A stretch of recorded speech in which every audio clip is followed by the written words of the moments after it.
Hey folks, Chris Crazyhouse here with some Chris Crazy commentary. First off, before I get into the subject matter of this video, just let me say to you all that participated in my online sale, thank you very much. I appreciate you all very much, and I want to say a big thank you to from the bottom of my heart to all those who have purchased my products recently, and to all those who have sent me kind words or who have sent me emails talking about how they enjoy my products, or who may have commented or who are following me now on social media platforms thanks to my interview that I did for this Black Book website. I just want to say thank you all very much. I appreciate you all, okay? And even though my prices have gone back to the regular prices on my online store, you are still always welcome to go purchase my products right there. You can also get my coloring books on Amazon.com. Another way to support this channel is to go ahead and become a Patreon of Chris Crazyhouse.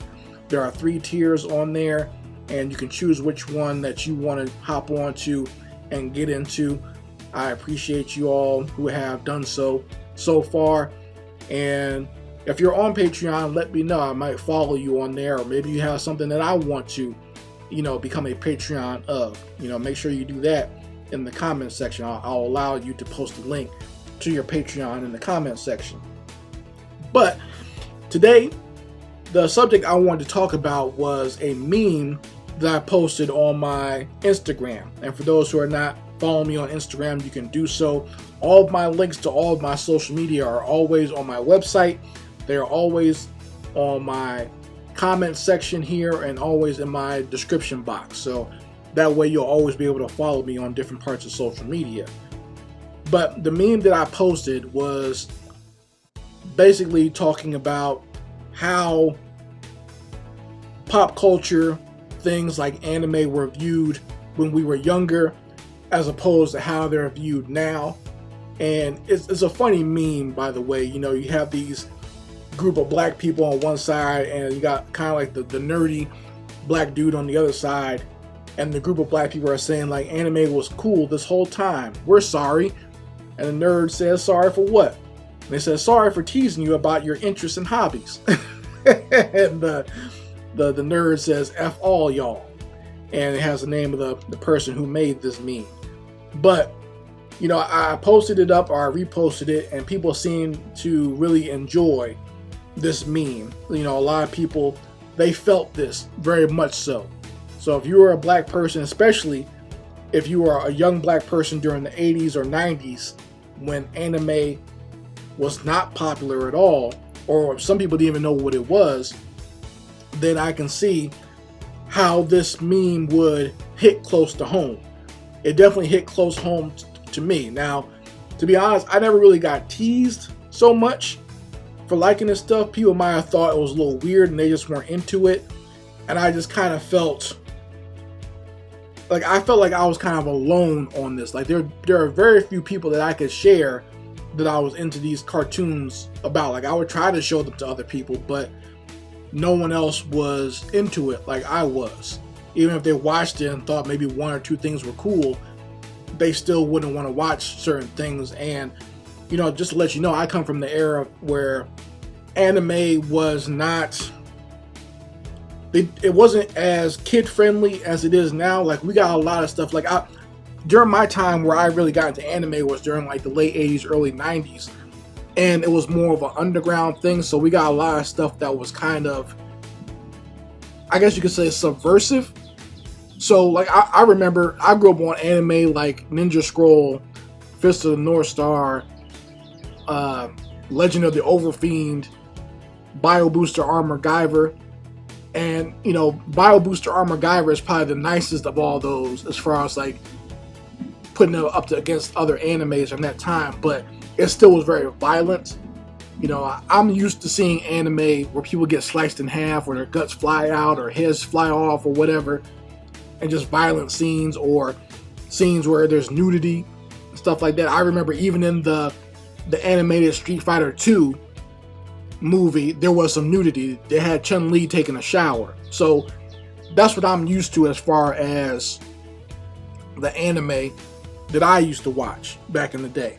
Now it's a little bit more, you get a lot more kid-friendly stuff nowadays, or teenager-friendly stuff, so it's not the same as when I was watching. Like, if my mom knew the content of the stuff that I was watching, like, she didn't care that I was buying it because she didn't actually see it. You know what I'm saying?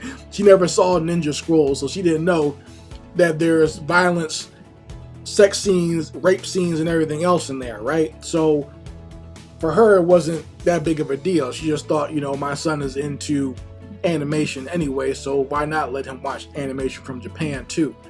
But I was watching this stuff, and like I've said before, it's always been a very big influence on me as an artist and animator. That's one of the reasons I got into animation, because I said, oh, I don't have to just do Bugs Bunny or Mickey Mouse or kid-friendly animation. I can do all types. There's room for telling a mature story in animation, and anime helped me to see that. And that's the one thing I'm very thankful for when I got into seeing anime like I did back in the 80s and 90s. So I was actually thinking I might do, because I saw another post where people were talking about like what anime would you recommend to new anime fans for if you were an anime fan back in the 90s, and they kind of have their own listing there of what would you recommend. So I might actually do that. I might actually give you a recommendation for anime you guys have never seen before, because you're more into newer stuff like, you know, Naruto or Bleach or One Piece or whatever, right? And there's nothing wrong with any of those, by the way. There's a lot of new anime that I do like, but, you know, just coming from the era that I came from, a lot of that older stuff still has a special place in my heart, okay? Because like I said, it was a big influence on me. Like, I remember when, I'll say the first time I saw Ninja Scroll was actually on MTV, and they took clips from Ninja Scroll, they took the visuals of it, but someone else did some voiceover on it. And it was really weird, but I was like, this animation is cool as hell. Where does animation come from? And it wasn't until a long time later where I was actually able to find the name of it in a magazine and then get it at Suncoast Video. Likewise, the first time I really got into other anime was on the Sci-Fi Channel. They would have either anime on Saturday morning, or they had a week where they would just show anime films at nighttime. So that was the very first time I saw Project Echo. And even so, it was edited. They edited a lot of good stuff. It wasn't until later on where I got the VHS tapes where I was actually able to see the whole anime unedited. But I remember seeing Project Echo, 8-Man After, what was the other one? Lily Cat, Kashan the Robot Fighter, and Robot Carnival. I think that was the very first ones they played on Sci-Fi Channel, but later on they started adding more to the rotation. They started to have the Record of Lotus War. I remember seeing that on a Saturday morning, just turning on Sci-Fi Channel and being like, hey, what the hell is this? Japanese animation, but is in a fantasy setting. This is amazing, because you know I'm a big fan of sword and sorcery and high fantasy, and seeing it from the Japanese perspective was just amazing for me to see. It was, you know, just like watching a live action, or not live action, but an anime version of Dungeons and Dragons. So I was really very much into that, and that art style that they put in there. That was kind of like a new art style I remember at the time in the mid 90s when Lotus War came out. And what are some of the other ones that used to come on? Vampire Hunter D. They showed the original one, and then later on, where I think Vampire Hunter D Bloodlust came out, they showed previews of that. I don't remember seeing that on Sci-Fi Channel. I actually saw that in movie theaters. I was lucky enough to be going to the Art Institute at the time, and we were able to go to the movie theaters to see Vampire Hunter D Bloodlust and the Cowboy Bebop Knocking on Heaven's Door movie in theaters. So I was very fortunate in that regard, going to an art school and being able to find out when they were playing stuff like that.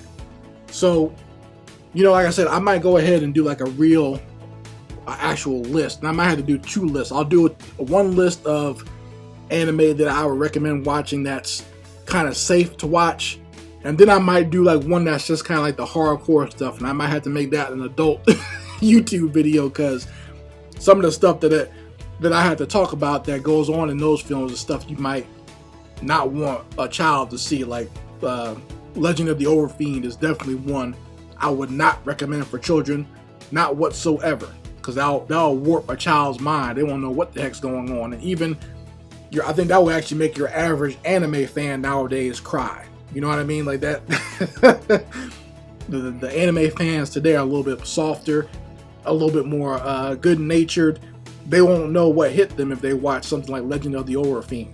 I mean, a lot of them are turned off by things like Fist of the North Star because the style of it is not typically what you would think of when you think of anime. The characters actually look like men. All the characters look manly. So like I've even seen like little videos pop up on YouTube where they talk about the manly style of anime, and they show like Fist of the North Star and like the classic JoJo's Bizarre Adventure. So, you know, a lot of them aren't used to stuff like that where the characters actually look like when they look like adults. So I might do 2 videos on that. I know the first one will be out later this week. So stay tuned for that here on this channel. Make sure you go ahead and like this video. Make sure you go ahead and subscribe. And let me know in the comments section if you were one of those people who was really into anime back in the day and you didn't feel socially accepted for that. Go ahead and let me know in the comment section. For me, it wasn't just anime, it was comic books. I was into comic books, anime, horror movies, and fantasy and sci-fi. And that was not really accepted around a lot of people. Even, I've told you before, going on the internet was a new thing when I was younger. So even that wasn't socially acceptable. I used to go online and look up movie trailers and go into chat rooms and stuff. That was considered nerdy when I was younger. Now everyone does it. That's all anyone ever does. That's everyone's entertainment, is the internet. But I remember when it was a new thing. And like I said, now all this stuff is considered cool. Anime is cool. Comic book movies are cool. Horror TV shows and movies are cool. I remember when people wouldn't even want to watch that stuff with me because it was too scary, quote unquote, or was too yucky, quote unquote. Now everyone watches horror movies and does reactions to them on YouTube, which I find funny. But you guys let me know how you feel about it in the comments section. Let me know if you were a social outcast because of these hobbies and interests that you had, or if you're a new fan who has felt maybe you're kind of left out on the outside based on what you like now. You guys let me know how you feel about it in the comments. Anyway, Crazyhouse signing out. Peace.